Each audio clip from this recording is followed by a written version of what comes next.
pilot whale stayed with us a good 30 or 40 minutes and then just suddenly disappeared. They were gone in a flash. But everybody had a brilliant time, and none of us had seen pilot whales before. Tim was sitting back with a smile on his face. Oliver was just sitting back, and he was getting hit on by a couple of single chicks on the boat, so he was all set. He was happy. I was talking to a couple of people just from the States. They were asking me where I was from. Oh, you have an accent. Where are you from? I said, I grew up in Northern Ireland. And, oh my goodness, do you know such and such from Dublin? And I'm like, no, which was just basically a question that most Americans would ask me once they knew that I grew up in Ireland. It was brilliant. It was great. It was great crack. The trip was fantastic. It was so smooth. There was no dramas. Food was brought out, rice and beans and chicken, which was a local dish, cokes. There was no alcohol given because we were going to be pulling into the first dive pretty soon, which was a dive called Caye, which is basically, I think it means the crack in Spanish. And what it was all cliffs, basically underwater cliffs, and there was a big crack that ran through it, and you swam up through it, and it was absolutely phenomenal. On that trip, on that dive, we saw 2 spotted eagle rays. We saw a giant grouper, which is a jewfish, which is about the size of a car, and I think they can weigh up to about 900 pounds. They look like they could swallow you whole. They look really vicious, but they were used to people, and people would go up and, you know, basically stroke them like a dog. I didn't like touching any of the wildlife, to be quite honest. I just thought it was very intrusive.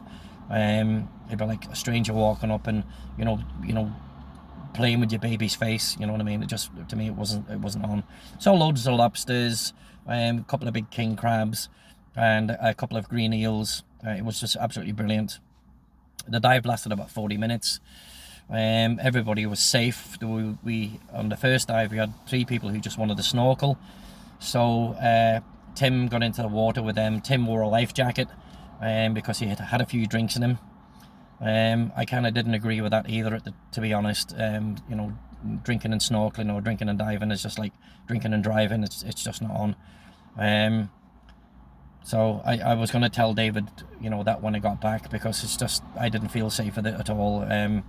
Maybe that was just Tim's way of doing things, but it just wasn't the way you did with people. All it took was one person of that dive group to make a bad report, and that boat would be basically sunk in the water.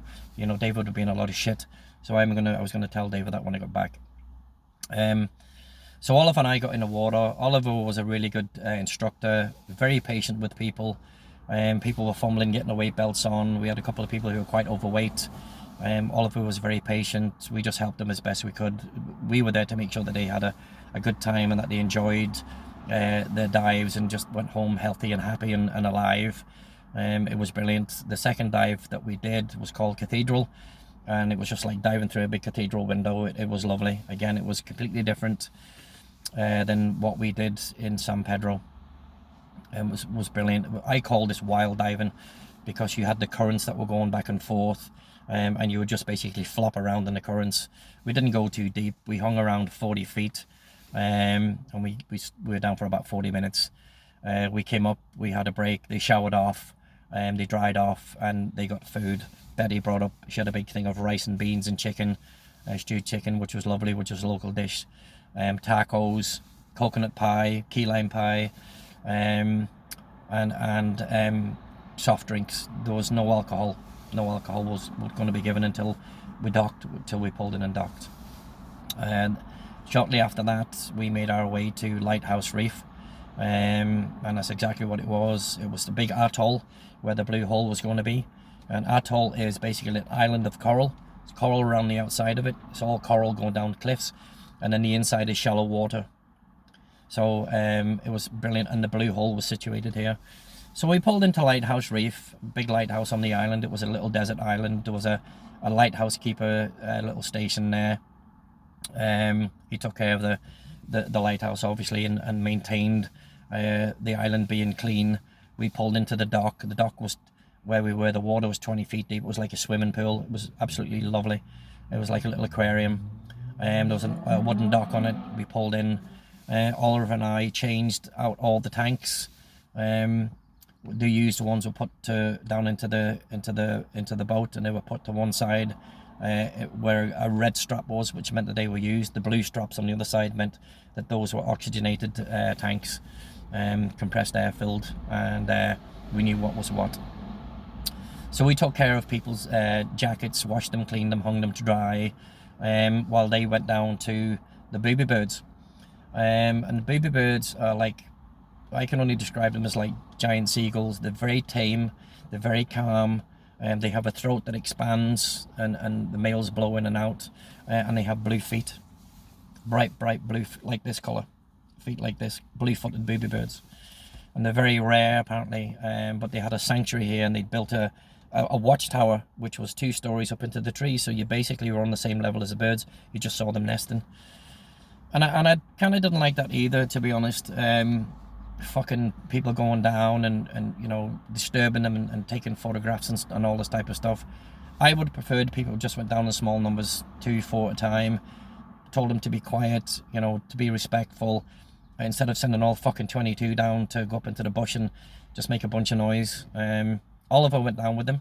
Oliver gave them a little tour, gave them the history of the booby birds. He was very knowledgeable, gave them the history of Lighthouse Reef. I just basically waited till everybody had gone off, did their own bits and pieces. I stayed with Tim and Betty, had a Coke and a bit of a chat, and I was just absolutely blown away by Tim's knowledge of everything.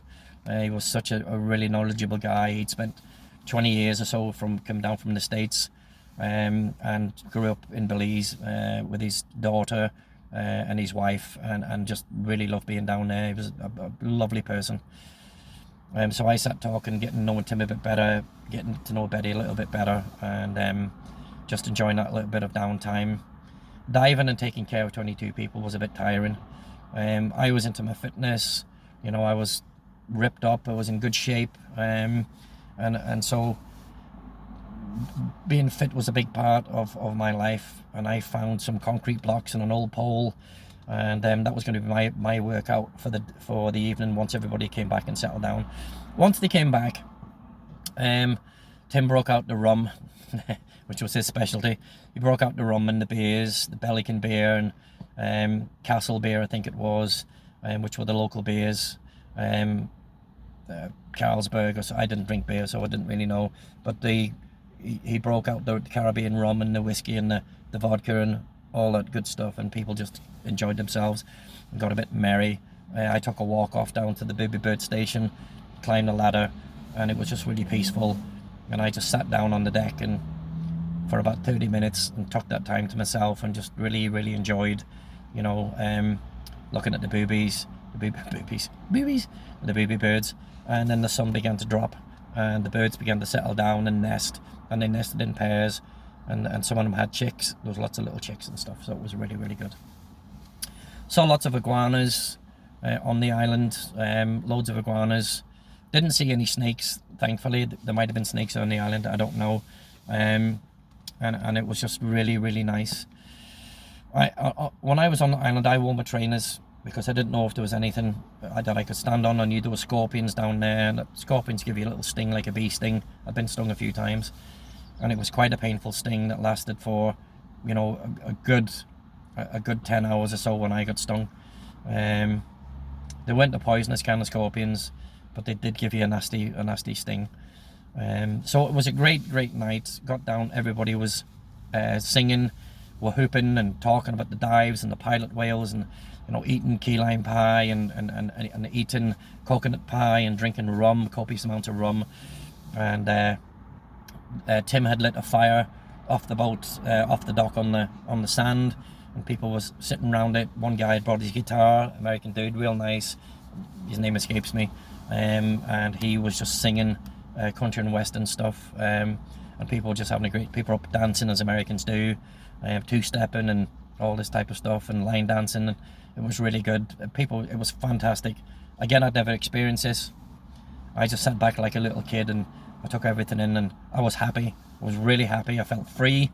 There's no dramas, and people carried on till about 1 a.m, and then Tim just says, "Look, guys, we basically need to get our heads down. You know, we're going to be at the Blue Hole tomorrow."